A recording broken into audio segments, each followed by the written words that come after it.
तो प्रश्नावली 17.1 के पार्ट 1 में 1 से 21 तक तो सवाल हो चुके हैं। अब इस 22वें सवाल में कह रहा है कि एक आयताकार ठोस का विकर्ण 17 सेंटीमीटर और संपूर्ण पृष्ठ 552 वर्ग सेंटीमीटर है, उसकी तीनों कोरों का योग ज्ञात करो। तो सवाल में आयताकार ठोस का विकर्ण दिया हुआ है और संपूर्ण पृष्ठ दिया हुआ है, तो तीनों कोरों का योग हमें ज्ञात करना है। तो तीनों कोरों का मतलब यल, बी, एच, जहाँ यल लंबाई है, बी चौड़ाई है और एच ऊंचाई है। तो जो ये तीन कोरे हैं तो हमें इसका योग ज्ञात करना है कि इसका योग कितना आएगा यदि तीनों कोरों को जोड़ दें। तो जहाँ यह एल, बी, एच लिया गया है, यहाँ पर हम ए, बी, सी भी ले सकते हैं। तो जब हम कोरों को ए, बी, सी लेंगे तब हमें ए प्लस बी प्लस सी का योग पता करना होगा। ठीक है, तो मान लेते हैं कि आयताकार ठोस की जो कोरे हैं वो ए, बी, सी हैं या एल, बी, एच हैं।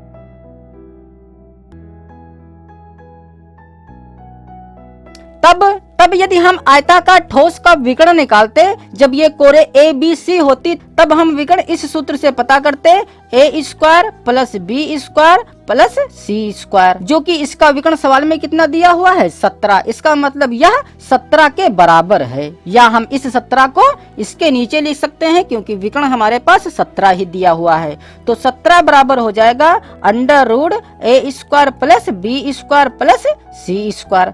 तो देखिए यदि हम A square plus B square plus C square का ही मान अगर ज्ञात करना चाहें तो जो यह रूट है, यह रूट उठकर जब इधर आएगा तो स्क्वायर बन जाएगा। तो इस रूट को हम उठाकर इधर ले आए, तो जब यह रूट उठकर इधर आएगा तो इधर स्क्वायर बन जाएगा और इधर से रूट हट जाएगा तो इधर रह जाएगा A square plus B square plus C square, या A square plus B square plus C square को इधर रख दें और जो यहाँ 17 का स्क्वायर है तो 17 का स्क्वायर 17 17 हम 289 हो जाएगा, तो 289 को हम इधर लिख सकते हैं। तो एक चीज तो हमें यह प्राप्त हो गई, तो इसको समीकरण डाल दें 1।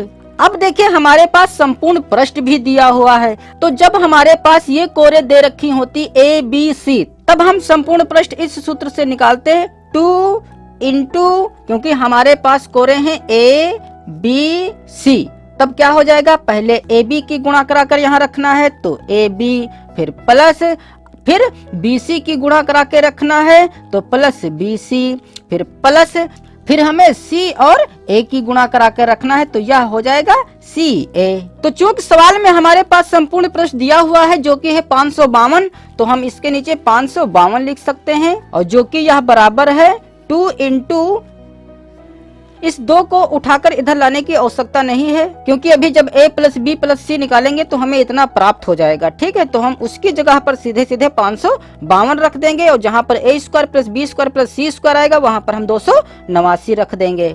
तो इसको चाहे तो इधर और इसको इधर रख सकते हैं या इतना ही पड़ा रहने दें और इसको समीकरण डाल दें 2। अब देखिए हमारे पास अचर राशियां कितनी है 3, 1 2 3 और समीकरण यहाँ बन रही हैं सिर्फ 2। और हम जानते हैं कि 3 चर राशियों का मान ज्ञात करने के लिए हमारे पास 3 समीकरण भी होनी चाहिए। तो चूंकि यहाँ पर 3 समीकरण है नहीं, इसलिए हम अलग से कुछ ऐसा करेंगे ताकि हमें a प्लस बी प्लस सी का मान प्राप्त हो सके। ठीक है, तो देखिए a प्लस बी प्लस सी का यदि होल स्क्वायर कर दिया जाए तो हम इसका सूत्र जानते हैं जो कि होता है a स्क्वायर प्लस का बी स्क्वायर प्लस का सी स्क्वायर प्लस का 2ab प्लस का 2bc प्लस का 2ca। तो देखिए हमारे पास a square plus B square plus C square भी है, तो हम इसकी जगह पर रख सकते हैं 289। ठीक है, क्योंकि इसका मान है 289 और यहाँ पर देखिए तीनों पदों में 2 है जो कि इसमें से हम 2 कॉमन ले लेंगे तब इसके रूप का बन जाएगा। तब हम इसकी जगह पर लिख सकते हैं 552, तो इसकी जगह पर हम लिख दें 289। तो यह देखिए इस प्रकार से हो जाएगा प्लस 2 और ब्रैकेट में क्या बचेगा A B plus B C plus C A बचेगा। ठीक है, और इसका मान भी हमारे पास है जो कि है 552, तो हम डायरेक्ट इसकी जगह पर 552 रख सकते हैं।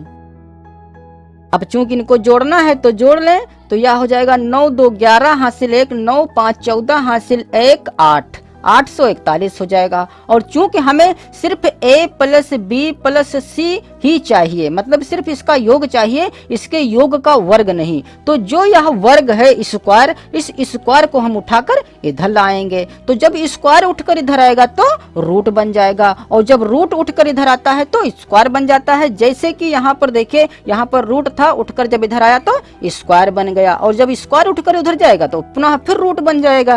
अब 841 का जितना भी वर्गमूल आएगा वही हमारा हो जाएगा आंसर।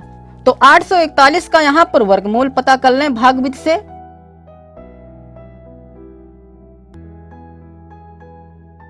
तो जब हम 841 का वर्गमूल करेंगे तो हमें प्राप्त होगा 29, तो बराबर 29। और भुजाओं की माप सेंटीमीटर में है, इसलिए हम यहाँ पर सेंटीमीटर लिखेंगे, अतः यही हो जाएगा हमारा आंसर। अब इस 23वें सवाल में कह रहा है कि 1 वर्ग सेंटीमीटर के मुंह वाले नल से प्रति मिनट 2000 सेंटीमीटर पानी गिरता है। बताओ उस हौज के भरने में कितना समय लगेगा जिसकी लंबाई, चौड़ाई और गहराई क्रमशः 1.35 मीटर, 1 मीटर और 80 सेंटीमीटर है। तो मान लेते हैं कि यह एक हौज है जिसे भरने में कितना समय लगेगा हमें वह पता करना है, ठीक है। और इस हौज की जो माप है वह लंबाई में कितना है, 1.35 मीटर। तो इसकी जो लंबाई है वह 1.35 मीटर है, और जो इसकी चौड़ाई है वह मान लेते हैं कि 1 मीटर है, या चौड़ाई को हम 80 सेंटीमीटर भी मान सकते हैं। तो चौड़ाई 1 मीटर रख दें या 80 सेंटीमीटर रख दें, और इसकी जो ऊंचाई है वह है 80 सेंटीमीटर। मतलब यहाँ से यहाँ तक जो दूरी है वह है 80 सेंटीमीटर, और यहाँ से यहाँ तक जो दूरी है वह है 1.35 मीटर, और जो इसकी यह चौड़ाई है वह है 1 मीटर यहाँ से यहाँ तक। तो इसे हमें भरना है उस नल से जिस नल से 2000 सेंटीमीटर पानी निकलता है। तो यहाँ 2000 सेंटीमीटर पानी निकलने का मतलब यह है कि जो नल में पानी की लंबाई है वह कितनी है, 2000 सेंटीमीटर, और जो इसका मुंह है तो इस मुंह का जो क्षेत्रफल है वह है 1 वर्ग सेंटीमीटर। मान लेते हैं कि जो नल का मुंह है वह कुछ इस प्रकार से है, जिसकी यह चौड़ाई है और यह ऊंचाई है, और जो इसकी लंबाई है वह 2000 है। तो 1 वर्ग सेंटीमीटर दिया हुआ है, तो वर्ग सेंटीमीटर का मतलब यह है कि यहाँ पर क्षेत्रफल दिया हुआ है, क्योंकि क्षेत्रफल का जो मात्रक होता है वह वर्ग सेंटीमीटर या वर्ग मीटर होता है, ठीक है। इसका मतलब चौड़ाई और ऊंचाई की गुणा कराकर यहाँ पर बताया गया है कि 1 सेंटीमीटर है। तो मान लेते हैं कि यह कुछ इस प्रकार से हौज में पानी गिर रहा है। तो सबसे पहले तो हम यह पता कर लें कि जो इस नल से 1 मिनट में पानी निकल रहा है वह कितने आयतन का निकल रहा है, क्योंकि जब हम 1 मिनट में जान जाएंगे कि हौज कितनी भरेगी, मान लेते हैं कि इतनी हौज भर जाएगी 1 मिनट में, ठीक है। तो पूरी टंकी कितने मिनट में भर जाएगी यह पता करने के लिए हम पूरी टंकी का जितना आयतन होगा उसको भाग करा देंगे जितना कि 1 मिनट में नल से पानी निकाला गया है, ठीक है। तो पहले तो हम यहाँ पर पता कर लें कि 1 मिनट में कुल कितना पानी निकलता है। तो लिखेंगे प्रति मिनट नल से निकले पानी का आयतन। तो चूंकि जो यह नल है यह घनाभाकार का है, ठीक है, क्योंकि इसकी लंबाई भी है, चौड़ाई भी है, ऊंचाई भी है, और जो यह मुंह है यह गोल मुंह नहीं है, ठीक है, क्योंकि इसकी चौड़ाई है और ऊंचाई है। इसलिए यहाँ पर हम बेलन का सूत्र यूज ना करके घनाभ का सूत्र यूज करेंगे, ठीक है। और घनाभ का आयतन होता क्या है, लंबाई गुणे चौड़ाई गुणे ऊंचाई। तो लंबाई हमारे पास 2000 दी हुई है सेंटीमीटर, और गुणे चौड़ाई और ऊंचाई की जगह पर हम लिखेंगे 1, क्योंकि जो यह मुंह है इस मुंह की चौड़ाई है और ऊंचाई है। तो चौड़ाई और ऊंचाई की गुणा कराकर बताया गया है कि 1 सेंटीमीटर है, ठीक है। तो हम इस चौड़ाई गुणे ऊंचाई की जगह पर लिखेंगे 1। तो 2000 अक्कम यह हो जाएगा 2000। तो चूंकि यह आयतन है तो आयतन का मात्रक यहाँ पर रखेंगे सेंटीमीटर क्यूब, क्योंकि क्षेत्रफल में स्क्वायर होता है और आयतन में क्यूब होता है। तो हमें यहाँ तो पता चल गया कि प्रति मिनट में नल से निकले पानी का आयतन कितना है। तो जो यहाँ पर यह प्रति मिनट है यहाँ पर हम 1 मिनट भी लिख सकते हैं, क्योंकि प्रति का मतलब होता है 1। तो अब इससे भाग करा देंगे हम हौज के आयतन को। तो पहले तो हम हौज का आयतन पता कर लें।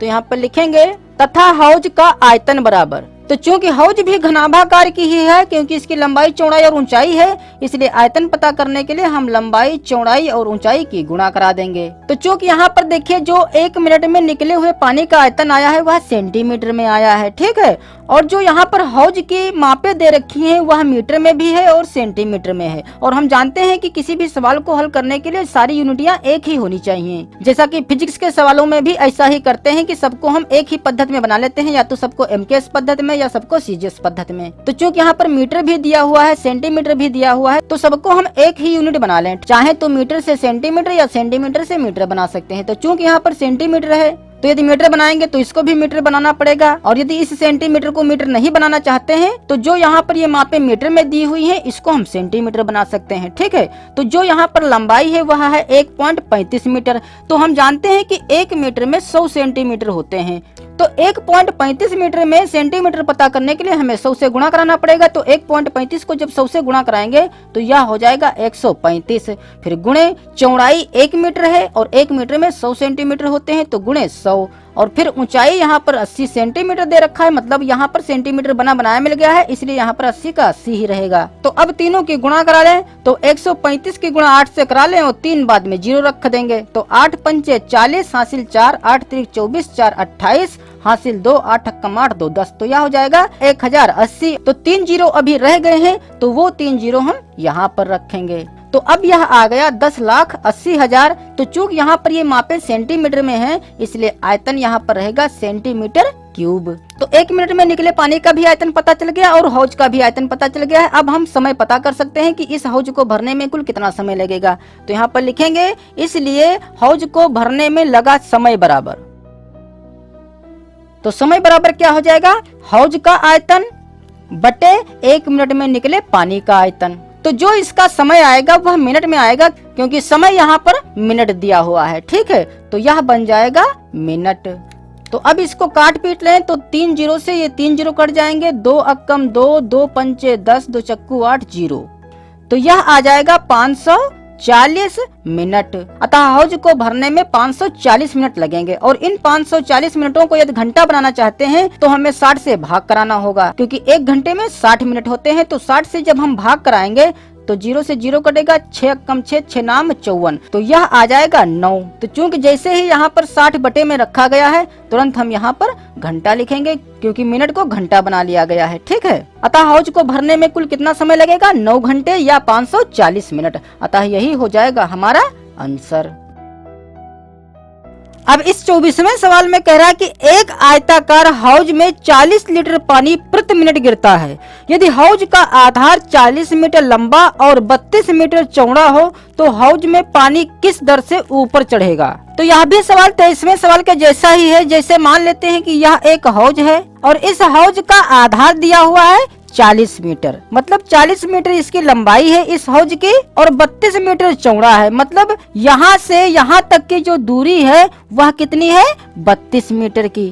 और किसी स्रोत से इसमें जो पानी गिर रहा है, तो पिछले सवाल में हमें पता करना पड़ा था कि 1 मिनट में कुल पानी का आयतन कितना निकल रहा है, जबकि इस सवाल में 1 मिनट में निकले हुए पानी का आयतन दिया हुआ है, जो कि दिया हुआ है 40 लीटर। और यह 40 लीटर पानी निकल रहा है 1 मिनट में। तो जो यह 1 मिनट में 40 लीटर पानी निकला है वह हौज में भर गया है, ठीक है। तो मान लेते हैं कि 40 लीटर हौज में पानी आने से इस हौज में पानी की ऊंचाई h मीटर ऊपर उठ गई है, ठीक है। तो चूंकि यही 40 लीटर पानी यहाँ पर आकर गिरा है, इसका मतलब जो यह 40 लीटर पानी का आयतन है वह बराबर होगा इसके आयतन के, जिसकी लंबाई है 40 मीटर, चौड़ाई है 32 मीटर और ऊंचाई h मीटर मान ली गई है पानी की, ठीक है। तो वही चीज यहाँ पर लिखेंगे। तो पहले तो मान लें,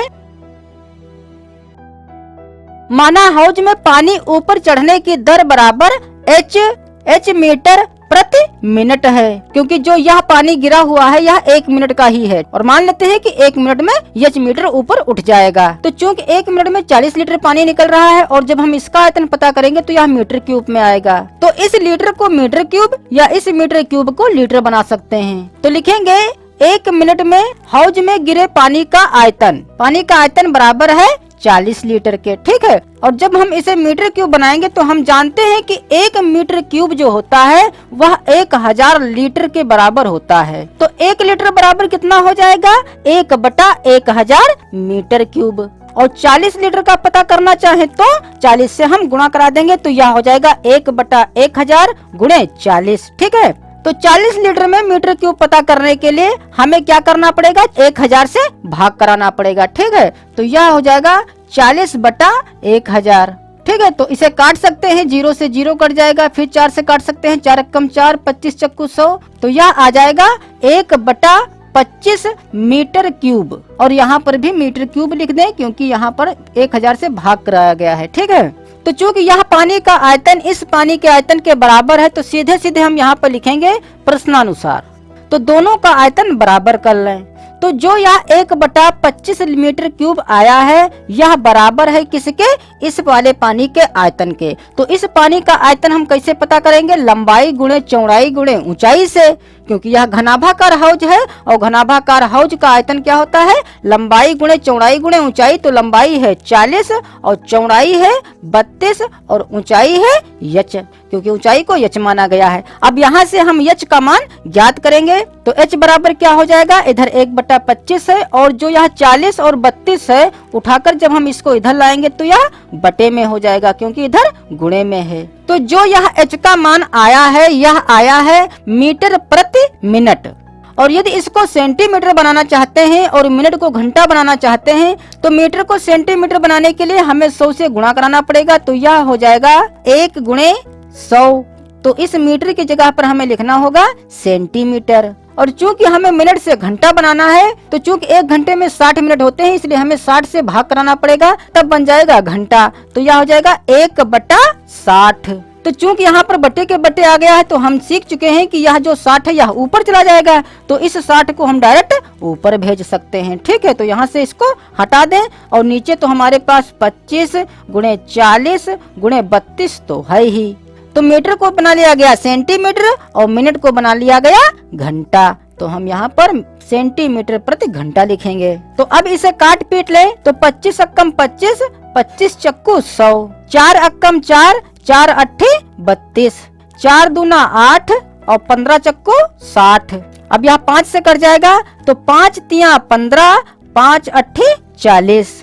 तो ऊपर बचा 3 और नीचे बचा 8 दूनी 16, तो यह हो जाएगा 3/16 सेंटीमीटर प्रति घंटा। अतः हौज में पानी ऊपर चढ़ने की जो दर है वह है 3/16 सेंटीमीटर प्रति घंटा। अतः यही हो जाएगा हमारा आंसर।